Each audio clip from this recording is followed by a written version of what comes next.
सबसे पहले सब लोगों को जय श्री राम, जय हिंद। आप लोगों का स्वागत है तिवारी क्लासेस परिवार में। आज हम लोग पढ़ेंगे लाभ और हानि का पाठ 10। बहुत ही इंपॉर्टेंट टाइप है, बहुत ही जबरदस्त टाइप। और इसमें देखते हैं क्वेश्चन कैसा आता है। जो इससे पहले हम लोग पाठ 8 और 9 पाठ पढ़े थे, उसमें क्या था, यहाँ पर प्रत्येक लगा हुआ था। क्या लगा हुआ था? प्रत्येक। और क्या था? बेचा गया था।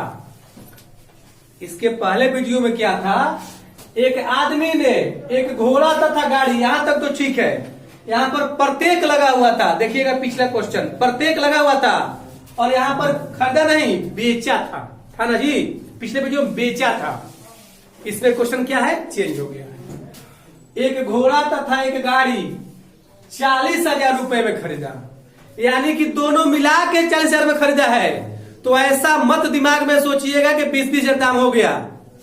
अरे आप मान लीजिए होटल में पार्टी करने गए, क्या करने गए? होटल में, बड़ा होटल, छोट मोट होटल ना, बड़ा होटल में पार्टी करने गए, खाए 500 रुपया का बिल आया। कितना का बिल आया? 500 रुपये का। और क्या क्या खाए थे हम? तो पनीर का सब्जी खाए थे और रोटी खाए थे। तो क्या 250 का रोटी खा गए, 250 का पनीर खा गए? ऐसा नहीं होता है। जब प्रत्येक लगा रहेगा तभी 40-40 लिखेंगे। समझ में ना? प्रत्येक लगा है बाबू? नहीं लगा है। यानी कि 40,000 में दोनों है, लेकिन ये पता नहीं है कि कितना कितना का हम खरीदे हैं। ये पता है जी? क्लियर? इसमें ऐसा क्वेश्चन में कभी भी क्लियर नहीं करता है कि कितना कितना में खरीदा गया है। और स्पष्ट रूप से सिर्फ ये लिखा रहता है कि 40,000 में दोनों चीज खरीदा गया है। हो सकता है कि 30,000 के मकान हो और 10,000 के घोड़ा होगा। हो सकता है ना जी?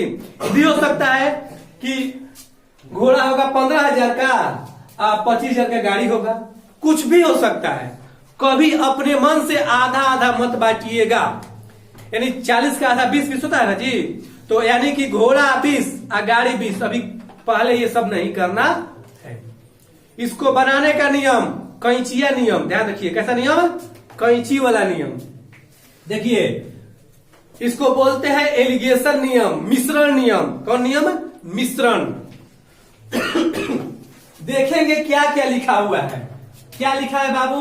एक घोड़ा खरीदा गया है और एक क्या खरीदा गया है? गाड़ी। इतना समझ में आ गया? उसने घोड़े को 10% लाभ पर बेचा। 10% लाभ पर क्या बेचा है? घोड़ा। तो घोड़ा के तरफ लिखेंगे 110। समझ में आ गया? तथा गाड़ी को 5% हानि। गाड़ी को 5% हानि, यानी क्या? 95%। यहां तक समझ में आ गया जी? घोड़ा को 10% लाभ तो 110, गाड़ी को 5% हानि तो 95। आगे, कुल सौदे पर 1% का लाभ हुआ। जो 1% का लाभ है कुल सौदा में, उसे बीच में लिखेंगे। कहां लिखेंगे? बीच में। वो क्या लिखाएगा? 101। 1% का लाभ, 100 में 1 जोड़ के 100। समझ में आ गया? अब देखिए करना क्या है। जैसे कैंची होता है ना,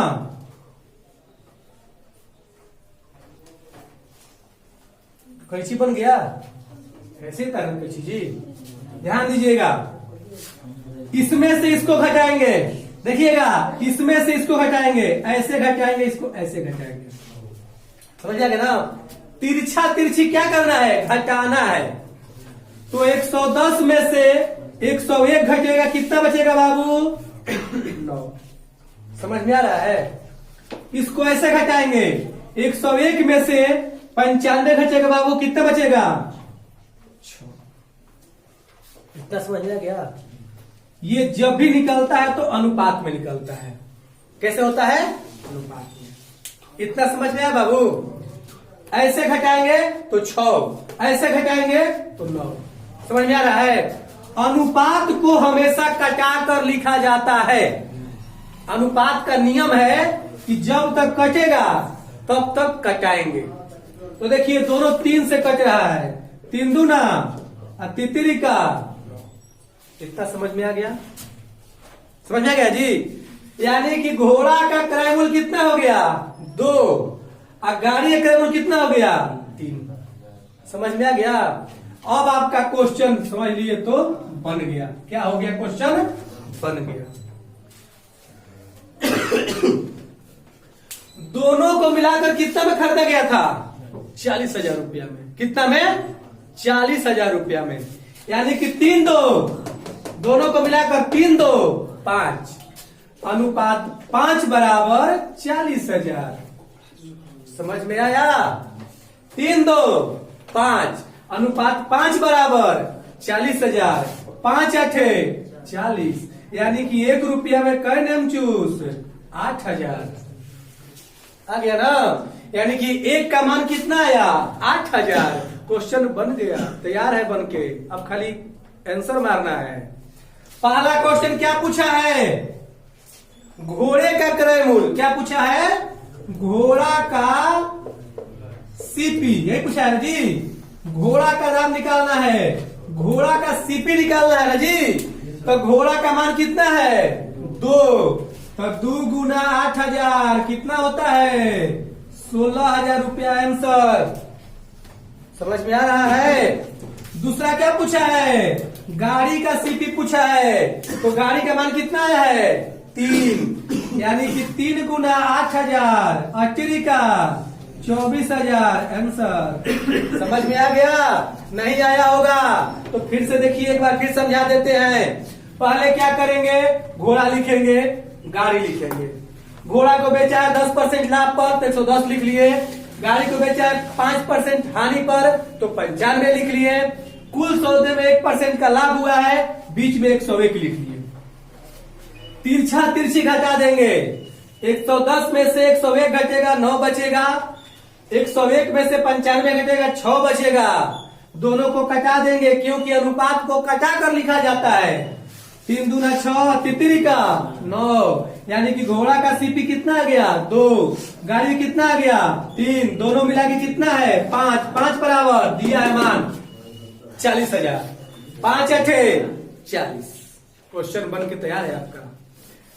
जब घोड़ा का मान पूछेगा तो 2 से गुना कर दीजिए, गाड़ी का मान पूछे 3 से गुना कर दीजिए। जल्दी से नोट कीजिए इसको। एक और क्वेश्चन देते हैं। देखिए ये क्वेश्चन थोड़ा सा चेंज कर दिए हैं, थोड़ा सा। ये भी क्वेश्चन अपने आप में महत्वपूर्ण है। एक आदमी 2160 रुपए में 2 पंखे खरीदता है।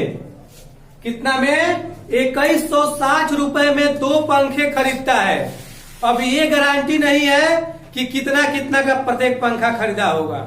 हो सकता है वो 800 का होगा, हो सकता है वो सस्ता पंखा होगा 500 का होगा, हो सकता है वो ब्रांडेड कंपनी का 1500 का होगा।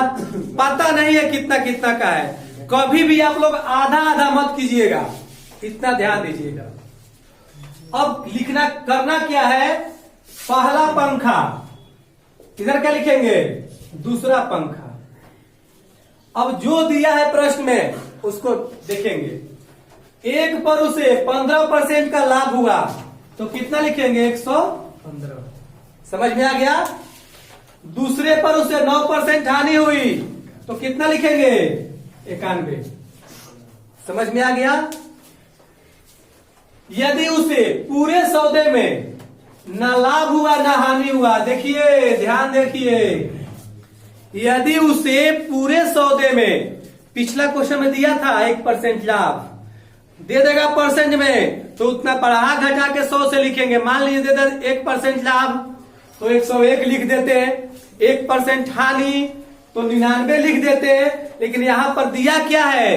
न लाभ होता है न हानि होती है, यानी कि उसका मतलब हुआ उसे क्रय मूल्य पर ही बेच दिया जाता है। जितना में खरीदे थे उतना में बेच दिए, यानी कि क्रय मूल्य का मान परसेंट में कितना होता है? 100%। तो यहां पर क्या लिखेंगे? 100। समझ में आ गया? ऐसे घटा के यहां लिखेंगे 15। समझ में आ रहा है? ऐसे घटा के यहां लिखेंगे 9। समझ में आ रहा है? अब कुछ नहीं करना है, अनुपात में ले लीजिए इसको। दोनों कट रहा है बाबू अपने आप में, 3 से कट रहा है। तितरी का 9, 3 5 15, 3 5 15। अब करना क्या है?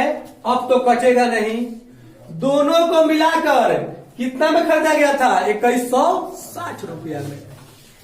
5:3 अनुपात 8 बराबर 2160। बुझा रहा है जी? कटाएगा 8 दूना 16, बचा 5, उतरा 6, 56, 8 7 56, जीरो की जीरो, यानी कि 1 रुपया में 270 नेमचूस। आज के जमाना में अच्छे खाए आप लोग नेमचूस। हम लोग जब मिलता था उजला उजला 5 पैसिया, याद है? किशमिश लगता था, किशमिश जैसा। 8 आना में 10 गो मिलता था, 50 पैसा में 10 गो, ऐसा ऐसा बगली में लेके चलो खाते रहो और गाड़ी चलाते रहो। नहीं होता था गाड़ी है अथी वाला, घिचने वाला, वही वाला चलाते रहो, बड़ी मजा आता था जी। वैसा दिन दोबारा नहीं आने वाला है। 1 बराबर कितना आ गया? 270। अब आपका क्वेश्चन बन गया, पहला क्वेश्चन और दूसरा क्वेश्चन पूछा है दोनों पंखों का क्रय मूल्य जी। तो पहले पंखे का क्रय मूल्य कितना दिया है? 3, तो 3 गुना 270, जीरो की जीरो, 70 का 21 की 1, हाथ में लगा 2, 3 दूनी 6 2 8, 810 रुपया। दूसरा पंखा का क्रय मूल्य कितना दिया है? 5 आया है, तो 5 गुना 200 10, यानी कि जीरो पे जीरो 5, 5 दूना 10, 1050 रुपया। समझ में आ गया? सॉरी गलती है क्या जी? जीरो के जीरो गलती गुना हुआ है, देखिए जीरो के जीरो 5 एकम गलती है क्या जी? 270 है, देखिए यहाँ पर 270 है। जीरो के जीरो 7 5 35 की 5, हाथ में लगा 3, 5 दूना 10 3 13, यानी कि 1350 रुपया। अब सुनिए, थोड़ी देर में अभी तुरंत आप लोग को होमवर्क देते हैं, उसको बनाइए। टाइप 9 का होमवर्क मिलेगा, और पहले होमवर्क लिख लीजिए तब बताते हैं। देखिए होमवर्क रहा आज का टाइप 9, बुक का नाम किरण 9500, 1 number, 3 number, 5 number, 6 number, 11 number, 13 number, 16 number. अच्छे से नोट कर लीजिए, बनाइए आप लोग। मिलते हैं अगले वीडियो में, तब तक के लिए जय श्री राम, जय हिंद, भारत माता की